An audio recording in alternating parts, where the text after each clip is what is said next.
Good morning বন্ধুরা, সবাই কেমন আছেন? আশা করি সবাই ভালো আছেন, আমিও ভালো আছি। এই যে সকালটা শুরু হলো, ঘুম থেকে উঠেই আমি নতুন ছাদে ভিডিও করে নিলাম, নিয়ে তারপরে মুখ টুক ধুয়ে টুয়ে রান্নাঘরে ঢুকে যাচ্ছি। আজকে আমি যেগুলো রান্না করব, আজকে একটু অন্যরকম করব। কেন, আমার দুই ছেলে বলেছে মা এখন গরম পড়ে গেছে, এখন টক টক করে যেই খাবার করো না কেন একটু যেন টক টক হয়। আমার ঠিক আছে। তা আমার বরমশাই আবার মাছ নিয়ে এসেছে, ও আবার বাটা মাছ নিয়ে এসেছে। বাটা মাছ কারোরই বাড়িতে বেশি পছন্দ না, কিন্তু ভালো করে করলে ঝোলটা খায়, মাছটা খায় না আমার বড় ছেলে। রিম্পাও তাই। আমি আর ও, আমার হাজব্যান্ড, ও দুজন মিলেই আমরা মাছটা খাই। তার মধ্যে নিম বেগুন ভাজা হবে, তারপরে সজনা কেটে রেখেছি, সেই সজনাটাও একটু টক টক করে হবে ভাজা। আর এই যে 5টা টমেটো আমার একটা ননদ দিয়ে গেছে। ওর বাড়িতে অনেকগুলো টমেটো হয়েছে, তো তো বললো যে বৌদি এই টমেটোগুলো নাও, আমার বাড়িতে টমেটো হয়েছিল অল্প, তো আমি সবাইকে দিলাম, ওই জন্য তোমাকেও দিয়ে গেলাম। খুব ভালো। আমি আবার টমেটোগুলোকে কাটলাম, কেটে নিয়ে দুটোই সবজিতে দেবো, একটা মাছে আর একটা শসা বাটা হবে সেটা। তো তা আমি আবার পাশে কড়াইয়ে সজনা আলু একটু ভাপাতে বসিয়েছি, কেন ওটা ভাপিয়ে নিলে একটু ভালো হয়। কেন, আমি আলু আবার ভাপিয়ে খাই, আলু কোনোটাই খাই না, সে পুরনো আলু মানে পুরনো আলু হলেও আর নতুন আলু হলেও আমি ডাইরেক্ট খাই না, আমি একটু সেদ্ধ করে ফেলে দিয়েই খাই। এবার টমেটোগুলো দেখছি সত্যি টক আছে, দেখে মনে হচ্ছে টমেটোগুলো টক আছে। আমি আবার ওগুলোকে সবগুলোকে ভাপিয়ে নিয়ে আর টমেটোটাকে রেখেছি, ওটাকে রিম্পাকে বললাম যে পেস্ট করতে হবে না, টমেটোটা থাক এমনি, ছোট ছোট শুধু পিস করে করে দাও। আর মাছটা কিন্তু খুব কড়া করে ভাজতে হবে। তো রিম্পাকে বললাম তুমি ভিডিও করো, আর আমি মাছটা ভাজি আর আমি কাজগুলো করছি। তো রিম্পা বললো যে ঠিক আছে। এই ভিডিও করতে করতে ও আবার ফোনটাকে রেখে ও কোথায় চলে গেছে। আমি ডাকছি রিম্পা রিম্পা, দেখছি নতুন ছাদে আম গাছের নিচে ও চেয়ার নিয়ে টোস্ট খাচ্ছে বসে বসে। তো আমি বললাম তুমি কি করছো? বলছে টোস্ট খাচ্ছি। আমি এতগুলো টোস্ট তুমি খাবে? বলছে যে দেখি না কটা খেতে পারি। তো ও তো খেতে পারবেই না জানিও, শুধু নিয়ে বসেছে।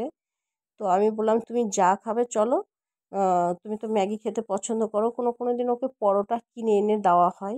আর বেশিরভাগটা ওই ম্যাগি এগুলোই খায়, এমনি আদার্স কোনো মুড়ি টুড়ি ওগুলো ছাতু টাতু খায় না। তো ওকে দিয়ে তো ভাত হলেও খায় না।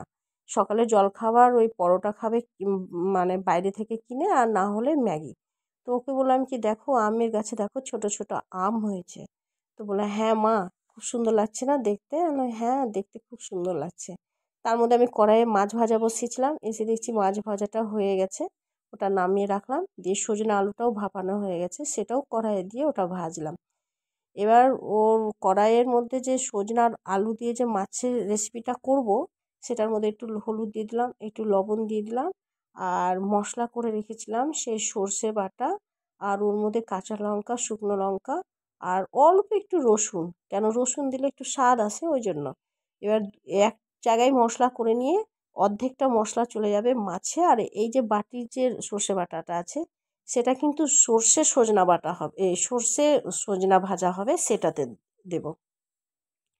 এবার এটা হয়ে গেল। এবার টমেটোটাকে সব কিছু ভেজে নিয়ে তারপরে লাস্টের দিকে সেই টমেটোটা দিয়ে একটু কষিয়ে নিলাম। সুন্দর করে কষাতে হবে কিন্তু, কেন ওর মধ্যে রসুন থাকবে তো, সেই সর্ষে থাকলেও তেতো হয় না, কিন্তু একটু কষাতে হবে তো, মানে সবজিটা দিয়ে কষিয়ে নিয়ে জল দিয়ে দিলাম। জল দিয়ে মাছটাকে একটু ঝোলটাকে ভালো করে ফুটালাম, একটু সেদ্ধ টেদ্ধ ভালো মতো হয়ে গেল। দিয়ে ঝোলটাকে নামানোর সময় দেখলাম যে টক আর মানে একটু ঝোলটা খেয়ে দেখলাম যে টক একটু কম আছে। তো বাড়িতে অনেকগুলো লেবু আছে, সেই লেবুগুলো রিম্পার বাবার বাড়ি থেকে অনেক বড় বড় লেবু দিয়ে গেছে।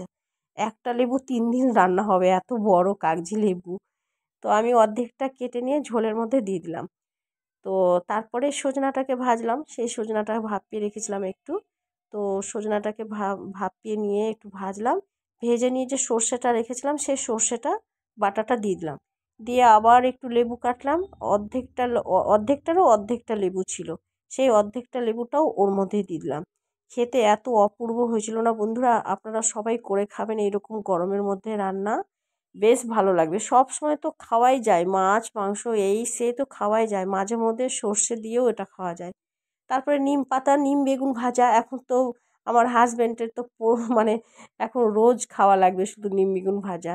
তো আগে আমি নিম পাতাটাকে তেলের মধ্যে ভেজে নিই ভালো করে, একটু কড়া করে, তার উপরে বেগুনটা দিয়ে দিই, তারপরে সুন্দর করে ভেজে নিয়ে এই যে নিম বেগুন খেতে খুব ভালো লাগে, দারুণ লাগে, কিছুই লাগে না, শুধু নিম আর বেগুন আর লবণ আর হলুদ, আর কিছুই না, না পেঁয়াজ টিয়াজ কিছুই দিতে হবে না, সে লঙ্কা যদি কারোর মনে হয় তো দেবে। তারপরে করলাম কুলের আচার, কুলটাকে বসিয়ে দিলাম, ভাপিয়ে নিলাম, ভাপিয়ে নিয়ে কুলটাকে বেশ গুড় দিয়ে মাখিয়ে লাস্টে বিট লবণও দিতে হয়, কিন্তু এই কুলের আচার করলে বিট লবণ দিতে হবে, আর অল্প একটু হলুদ আর লবণ দিয়ে সেদ্ধ করতে হবে হালকা, দিয়ে বেশ ভালো করে গুড় দিয়ে মাখিয়ে নামিয়ে